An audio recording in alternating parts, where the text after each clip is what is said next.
प्रधानमंत्री नरेंद्र मोदी ने सोमवार की शाम देश के नाम संदेश दिया था। इसे लेकर राजस्थान खाद्य व्यापार महासंघ के अध्यक्ष सुरेश जलालपुरिया ने प्रतिक्रिया दी है। उनके अनुसार पाकिस्तान को सिंदूर ऑपरेशन के तहत सबक सिखाया गया है। इसके अलावा पाकिस्तान के आग्रह पर संघर्ष को रोका गया।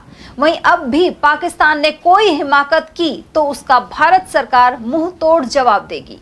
जलालपुरिया के अनुसार प्रधानमंत्री नरेंद्र मोदी के नेतृत्व में चंद दिनों में ही पाकिस्तान को घुटने पर ला दिया गया। साथ ही व्यापारियों और देश की अर्थव्यवस्था को भी नुकसान नहीं हुआ। सर, राजस्थान खाद्य व्यापार महासंघ के प्रदेश के अध्यक्ष है। प्रदेश स्तर पर व्यापारियों के साथ बैठते हैं। केंद्र सरकार ने युद्ध के बाद अचानक सीज फायर कर दिया। व्यापारियों को क्या कहना है, क्या देश के लोग कह रहे हैं, और आप सरकार के इस कदम को किस रूप में देखते हैं?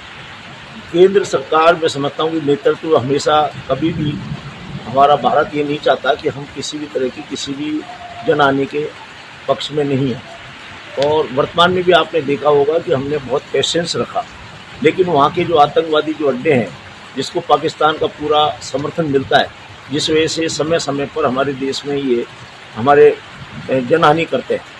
वर्तमान में जो इन्होंने 26 निर्मम हत्या की, उसके बाद एक को एक करारा जवाब के लिए बहुत आवश्यक था। अब इनको ये पता है कि ये देश से अब लड़ना बेकार है, इसलिए इन्होंने सीज फायर के जो निवेदन किया माननीय मोदी जी ने उसको स्वीकार किया। उसके बावजूद भी जो इनकी आदत है वो अभी आदत से बाज नहीं आ रहे।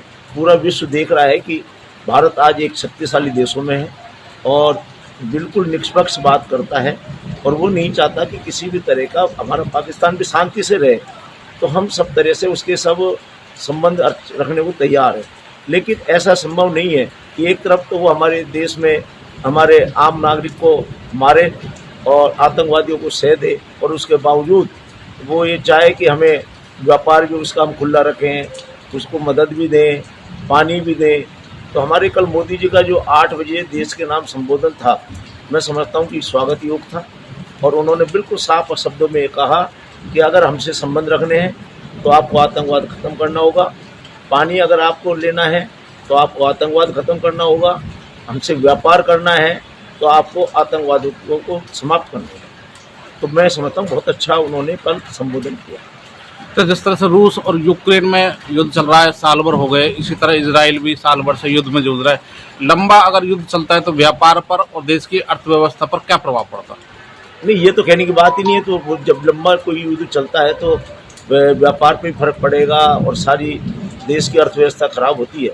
लेकिन यूक्रेन और रूस में अंतर दूसरा है।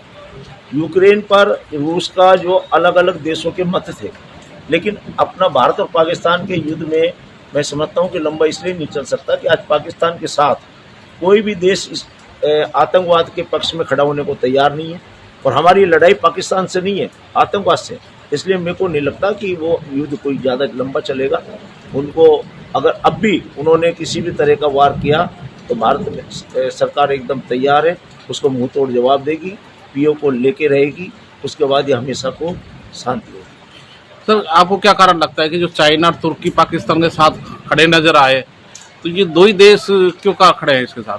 चीन का तो अपना एक स्वार्थ है और उसने बहुत बड़ा एक इन्वेस्टमेंट कर रखा है। और चीनी जो इन्वेस्टमेंट में एयर बसेज जो हमने नुकसान में 8 हवाई अड्डे उड़ाए, वो मैं समझता हूँ कि चीन के लिए एक बहुत बड़ा धक्का लगा।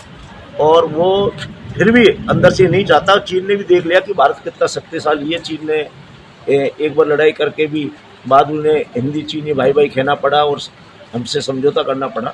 हमारा देश किसी तरह कमज़ोर नहीं है, लंबा युद्ध करने की चलने की कोई संभावना नहीं। और आज हमारा देश में सभी धर्मों के लोग रहते हैं, और सभी धर्म के लोगों का एक ही मत है कि पाकिस्तान में आतंकवाद का जो समाप्त होना चाहिए, और देशभक्ति प्रत्येक धर्म में कूट कूट के भरी हुई है। ये आप देख रहे हैं कि पूरे देश में शांति है।